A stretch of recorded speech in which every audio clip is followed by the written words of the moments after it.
Hello, and welcome once again to Family Historian. My name is Stephen Conti. Is there a Civil War soldier in your family tree? Well, if there is, this is definitely the show to watch because tonight's topic is called My Civil War Soldier.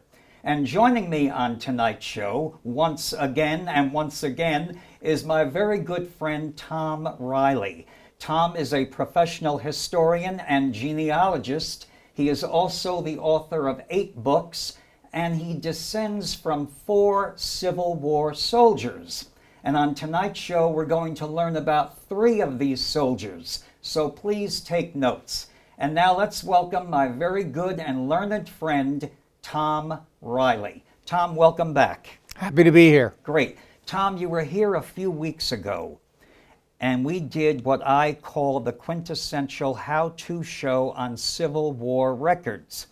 But on tonight's show, we're going to go deeper in our digging, and I want to find out what happened to these Civil War vets after the war. What careers did they pursue, and when did they die, and more about their families. And we'll start with a very colorful ancestor of yours, very flamboyant guy, Lieutenant John Shippey. And we have a photo of him with his mutton chop whiskers. Can you tell us about John Shippey? Well, Lieutenant Shippey was born in Echo Lake, West Milford, New Jersey. And at the age of 18, he enlisted in the 25th Regiment, New Jersey Volunteers. Right away, he was sent, after training, he was sent to the Battle of Fredericksburg in Virginia. By way of Washington, D.C., the regiment with very little training was sent right to the major battle of Fredericksburg. And it's really interesting how the 25th Regiment was right in the middle of the attack. And they tried to attack Fredericksburg 3 different times. 3 different waves of soldiers attacked until they were finally repulsed. Right, and you have all the proof of this, the documentation, all his military records. Okay, and we went over that in our last show. Now, after the war, he became something very interesting in the town of Butler, where you have lived, also in Bloomingdale. Tell us about that profession he went into. After the war, he was only 21 years old, and for 4 years he went and worked as a roughneck in the oil fields of Pennsylvania. When he came back 4 years later to Butler, he got married and he went into the carpenter business. He became a builder. First he was a journeyman, built a number of houses around Butler, including his own house. Right. And at the same time that he was building houses, he was studying to be an undertaker. And for 30 years, that was his main occupation. So he built coffins? He built coffins. Yeah. And he had a studio, an embalming studio in the back of his house. And he was the main undertaker for Butler for 30 years. And that house is still in Butler. It's a very large home. Around what year was that built? After the Civil War, I'd say maybe like 1890s, around there. And the lower floor was the funeral parlor, and they lived upstairs. Right. And then there was a building in the back of the house, which was the embalming studio. Right. But he himself is not buried in Butler, is that correct? He is buried in Butler. Oh, he is? Yes, okay. He's buried in the Catholic cemetery. Oh, okay. Mount Calvary, across from the St. Anthony's Church. Right, and we do have his obit, and obits are very important in finding your Civil War soldier. And there is a site that we have spoken of. Can you tell our people about that newspaper site that people go to? Newspaper.com is really excellent. It's a pay site, but I've never not found an obituary that I was looking for. If you know the date, it's very good and very easy. And obituaries are great because a lot of times they'll give the military history of the veteran. And there's quite a write-up on John Shippey. Yeah. Okay. He was also very active with veterans in Butler. And can you explain, we have a photo to show you. I think it was taken in the early 1900s. Tell us about that photo with all those old men there. Well, the GAR, Grand Army of the Republic, was a Civil War veterans organization, kind of like the American Legion today. Right. And it was the John A. Beam Post 92 in Bloomingdale. And all the three men we're talking about tonight were members, they were founding members of that post. Along with John Shippey. Shippey and Levi Brown and Martin Cook were all founding members and served as officers for many years. Very good, very good. And of course, we showed our viewers the obit. The next person that we have is an ancestor of yours, I believe, again, Levi Brown. Now, tell us about Levi Brown. Levi Brown is a relative by marriage. He married Louisa Riley, which is my great-grandfather's sister. Okay. And at 18 again, he enlisted in the 33rd Regiment, New Jersey Volunteers. Right. Now, the 25th that Shippey enlisted in was a 9-month regiment. Yes. But the 33rd was a 3-year regiment. So Levi Brown served in a lot of battles. He served in the 33rd Regiment with Levi Brown. They fought in 12 different major battles. Right. Now, we don't have a photograph of Levi Brown, but we do have a kind of drawing of what his uniform would look like. And you told me about the different kinds of uniforms in the Civil War. Can you go over that with us? Well, the 33rd was a Zouave regiment, and their uniform was really a recruiting technique. And the Zouaves, which were many, many regiments, both north and south, were Zouave, and their uniforms were fashioned after the Algerian troops in the French army, very flamboyant. You know, baggy pants, some of them wore turbans, and usually red trappings. So it was a enlistment incentive. So this would entice young men to enlist. I guess, unfortunately. I see. All right. And he is buried in your cemetery in Butler, the Manning Avenue Cemetery, right, which you are very active with. And we do have a photo of that. That's an also very good way of finding these Civil War vets, these Civil War people. And there's another site called Find a Grave. Find a Grave. Okay, Find a Grave. And that's a free site, and they are very, very excellent. If you know the name, and especially if you know the cemetery already, you can search it by name, and they'll tell you the cemetery. Right, right. Or you can search it by cemetery, and they'll tell you the name. Right. But in Manning, we have 24 Civil War veterans, Levi Brown being one of them, Yeah. Martin Cook, another one, and it's really excellent. And they will designate on the grave, not all the time, but most of the time, if this was a Civil War person, and naming his regiment as well. Levi Brown was very proud of the 33rd Regiment, and that's my understanding. You know, like he was proud enough that he wanted it known on his grave that's where he served. Right, right. So it was common to do that. We have a number of regiments listed Yeah. in the Manning Avenue Cemetery. So that's a great help to the researcher. Great help there. What is a bounty? You told me before tonight's taping. What is a bounty? In the beginning of the war, there were many, many volunteers. But as the war went on and people saw how bloody and terrible it was harder and harder to get recruits. So in addition to, you know, a fancy uniform, Yeah. there was a monetary reward. So a bounty is money they would pay you ahead of time. Now, Levi Brown's bounty was $100. He got $25 up front and $75 at the end of his enlistment. By the end of the war, that bounty for the 33rd Regiment was up to like $400 for recruits. Really? Yeah. Now, there was no conscription in the Civil War? There was subscription. There was Conscription. yes, Right. Yeah. yes, draft. Yes. Yes, there were, but states and towns and counties went out of their way to avoid the draft. I see. And that's another reason why they gave these incentives, like the monetary incentives, so they wouldn't have to draft people I that didn't understand. necessarily want to go. Right. And I think most men were proud to serve, and they wanted to serve. And there were draft riots. You know, Newark had draft riots, big draft riot in New York City. Really? People resisting the draft. Right. Now we have our third Civil War soldier, another ancestor of yours, Martin Cook. And tell us about Martin Cook, because he's a rather entrepreneurial type ancestor of yours. I like this guy. Right. My great-great-great-grandmother was a cook, and she was related to Martin Cook. And again, he was born in West Milford. Yeah. Farm boys, they were all farm boys. At 18, he also enlisted in the 25th Regiment, New Jersey, the same regiment as John Shippey, and they served together. That's the way regiments were organized. You know, they were organized regionally. Like the 25th was inducted in Patterson. Right. So that's why they were all locals. And he served the 9 months, served in the Battle of Fredericksburg, right there with Shippey. Biggest defeat in the Northern Army in the Civil War. Yes.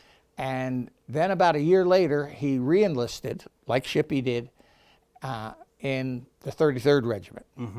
And the 33rd Regiment was the same regiment as Levi Brown because they recruited from the same area. Right, right, I see. And he is buried in Butler, Yes, he Martin is. Cook. And we have a photo, I believe we have a photo of his grave, and we also have his obit.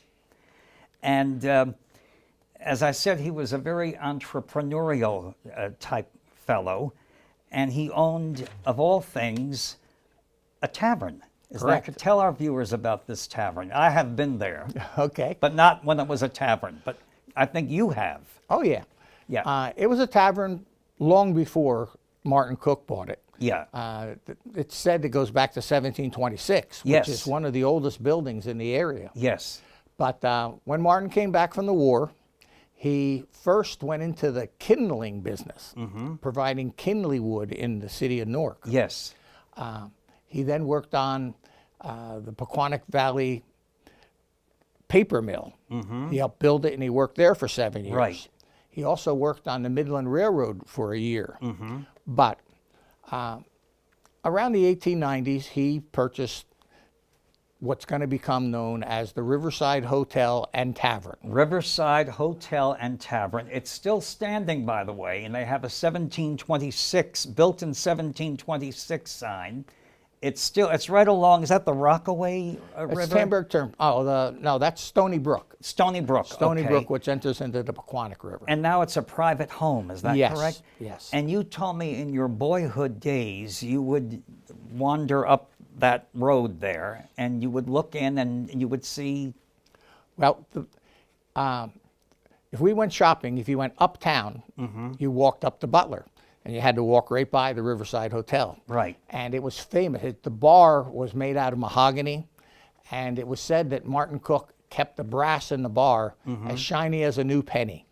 So everybody knew that the bar was, so we would peek in the window. Yes. And it was all set up like a bar. The cash register was there, glasses on the bar. It was like looking back in time. But you never went in, did you? No. I see. It's a private home now, isn't it? Yes, and I understand the bar is still there downstairs in the room. Yeah. It hasn't made, what is that, when an old building, National, I don't think it's recognized by any organization. There's no plaque, and I haven't ever read of anything being designated. But it's not in danger of being abolished, is it? Not that I know of. I don't think so. I don't think so. It's a lovely building, very cozy, and that was the river, that was the hotel. That was it.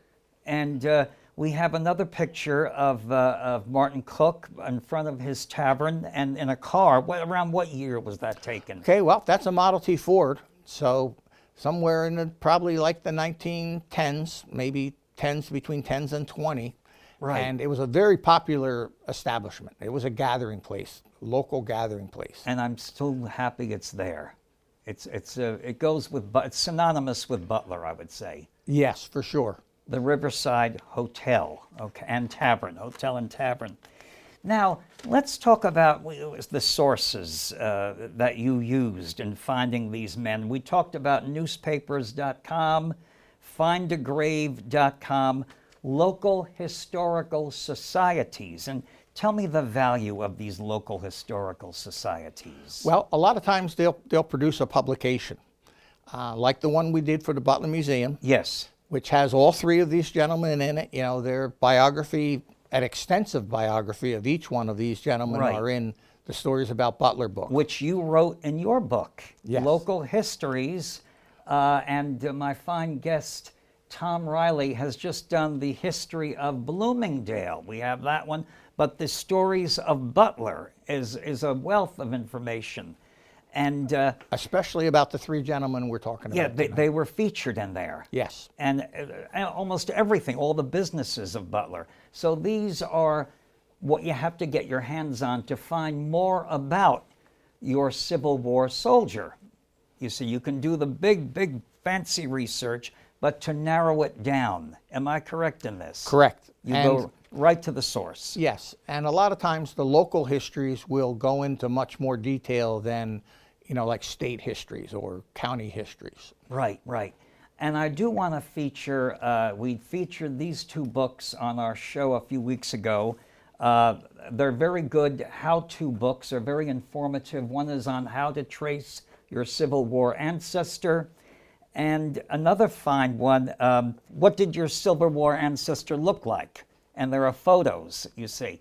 And I knew a woman who was going through one of these old books on the Civil War, and she found her great-great-grandfather in there. She saw a picture of him. She had never seen it before. She never ever even knew it existed. A lot of the Civil War photographs aren't labeled, but a lot of them all are. And the National Archives has an extensive Civil War soldier collection, And- which is accessible Right. online. And at your Historical Society Museum in Butler, do you have many of these photographs as well? We have tons of photographs and postcards, and yes, we do. All right. So what you're telling my viewers, if you know where your ancestor lived after the war, go to that historical society. For sure. And most towns will have a historical. Correct. We hope. Very good. I want to bring something up right now. You know, we've talked about Tom's wonderful Civil War soldier ancestors. There's a word that we hear very often nowadays. It's called inclusivity. And the Civil War was no exception. Am I right on that? Correct. Because it did welcome people of all religions and races and genders. Okay, we'll get into that. And we have photographs to show you. There were African American regiments who fought mostly for the Union, but I did discover some of them in the Confederate States, believe it or not. Oftentimes, Confederate soldiers would bring their slaves with them. Yes. There's not a whole lot of record of blacks actually fighting for the South, but there were some. Yeah. But by the end of the Civil War, 10% of the Northern Army was black troops. Right, right. And there were many of them, many of them. Thousands, tens of thousands. And here's something you never heard of, Chinese. There was a Chinese regiment, and I've been to the battlefield in Gettysburg, and there is a monument written in Chinese. Okay, so I want people to realize this war included everybody. There was an Irish regiment. Okay. Famous Irish regiment. What was their name? Do you know? It wasn't the Fighting Irish, was it? Or That was like their motto. yeah, They were called the Emerald Brigade. They were out of New York City, actually. right. But right. they were, mostly Irish. And the recruiters would be right there on the docks as the immigration ships came in. Yes, yes. Recruiting people right off the boat to be in the Union Army. Isn't that something? And they would offer them immediate citizenship for doing that? Or No, they didn't get citizenship, but the bounties were available, of course, which was a lot of money for somebody first coming here. right. And the Italian Americans, they had a regiment from New York called the Garibaldi Guard, named after the great Italian patriot Garibaldi. And they wore the plume. That was their costume, the plume that Garibaldi had worn. And there is a monument to them at Gettysburg as well. Polish. There was a Polish regiment, I believe, Polish American. More than one. More than one, okay? And these were mostly all Union. Yes, Right, yes, because that's where most of the immigrants were coming to. right. And we haven't forgotten you ladies out there. There were women in the Civil War. Of course, many of them worked as nurses, like Clara Barton, the famous Clara Barton, but there were women who disguised themselves as men and went into battle. Have you heard of this? For sure, there are excellent books written about some of those. And we have some photographs of these women dressed as men, and I guess they became undetected. They usually weren't detected until they got shot and were wounded, or Yeah. of course when they died. Right, right. But they were still able to collect pensions. Right, and there were white women and black women who disguised themselves. They were patriots and they should be recognized. For sure. And there is a book about them, and we'll show you that book. Before we close, okay, you have something on the set here, which is a Civil War rifle, okay? And can you tell us the whole thing of, you have all this paraphernalia here. Okay, just don't point that at me. Okay, right, right. Okay, so this is a Springfield 1861 rifle, which is the main weapon of the North. At the beginning of the war, they had many more soldiers than they had weapons, so they were Yes. using anything they could get their hands on. Yes, yes. But by the end of the war, almost every Northern regiment had a Springfield. They made millions of them. And the Springfield was a very excellent weapon. It was rugged, and it's a muzzle loader. Yeah. So And this is from the North, you said? yes, Yeah, yes. okay. The South, the main weapon in the South was an Enfield from England. Yes. Very, very similar. Worked the same way. It's like a copy of it. Right, right. So this is a muzzle loader, and each soldier had a cartridge box, and in the cartridge box were pre-made cartridges, paper cartridges, with the powder and what's called a mini ball. Yes. It was actually a conical bullet, and that's another reason why the Springfield is a big step forward in weapons for the Civil War. Right. Unfortunately, it's also why the Civil War is so bloody and has so many casualties and deaths. Right. But you took the cartridge out, you ripped it. They said one of the requirements was you had to have two teeth, one on the top, one on the bottom. Okay. You ripped the cartridge, poured the powder down, put the paper in as a wad, Yeah, then you put the bullet in, yeah. and then you had to tamp it down. So, you know, a lot of times you see on television where they're really, but you only have to tamp it a little bit. You take the rod out, and then every soldier would have a cap box too, wearing on their, you know, they're wearing this on Yes, their waist. yes. And in here is the percussion cap. And this is what makes it such a big innovation, because these little brass caps have an explosive in it. And you would put the percussion cap, I'm ducking here. you cock it, the percussion cap goes on there. When the hammer hits it, a little explosion goes off, the gas goes through the hole, Right. and then explodes the main charge in there. Right, right. So the blasting cap, the percussion caps were very, very important. Now, I do want to tell our viewers about one of your books, which has to do with Civil War rifles. And can you tell us where people can see this and what the book is called? Well, at Ringwood Manor State Park, there is a gun collection that Abraham Hewitt, who owned Ringwood Manor, Yes, he collected these guns because he produced the iron for the barrels. yes, He was the biggest gun barrel iron producer in the Civil War. yes. So he has this wonderful collection, and it really hadn't been researched. And my brother was a guide at Ringwood Manor, and you know, he really kind of talked me into studying each one of those guns. But Yes. it's an excellent, excellent collection. You know, they have a Springfield, of course, but they have every single weapon that was used in the Civil War. And these are original? They're all... Those are all original, and they're on the wall in the main hall as a decoration all around the main hall. Right, right.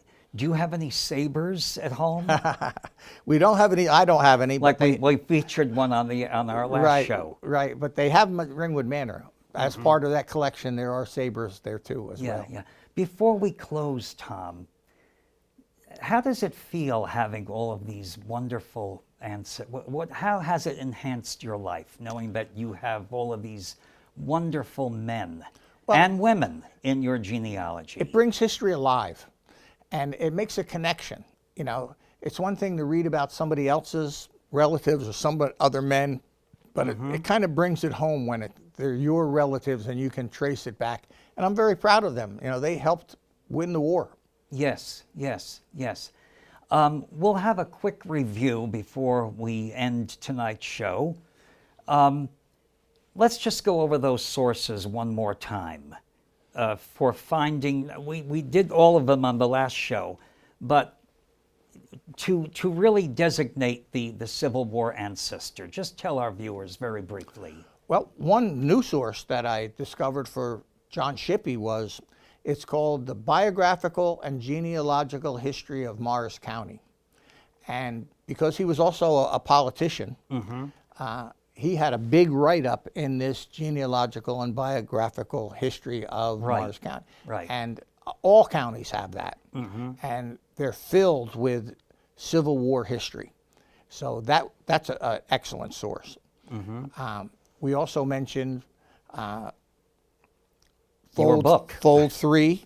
Fold 3, right? You know, that's a military history website. It's a pay site, but it's excellent. Yes. Ancestry and Family Search, the Mormon site. Ancestry, of course, is a pay site, but they have separate Civil War records, which are excellent to use, and it's all online. Right. So you used many of these sources in preparation for many of your books, is that right? The biographies we did for the Manning Avenue and the museum book, that's what I used. Yes. Primary sources. Along with a lot of other stuff. Right. Well, listen, Tom, thank you so much for coming on the show once again. And thank you, folks, for watching me on tonight's show, My Civil War Soldier. And on that note, as I say all the time, we are all descendants of ancient civilizations. Genealogy is your key to the history of your family. And so until next time, this is Stephen Conti wishing you the very best of luck in your research and above all, happy ancestor hunting. Good night.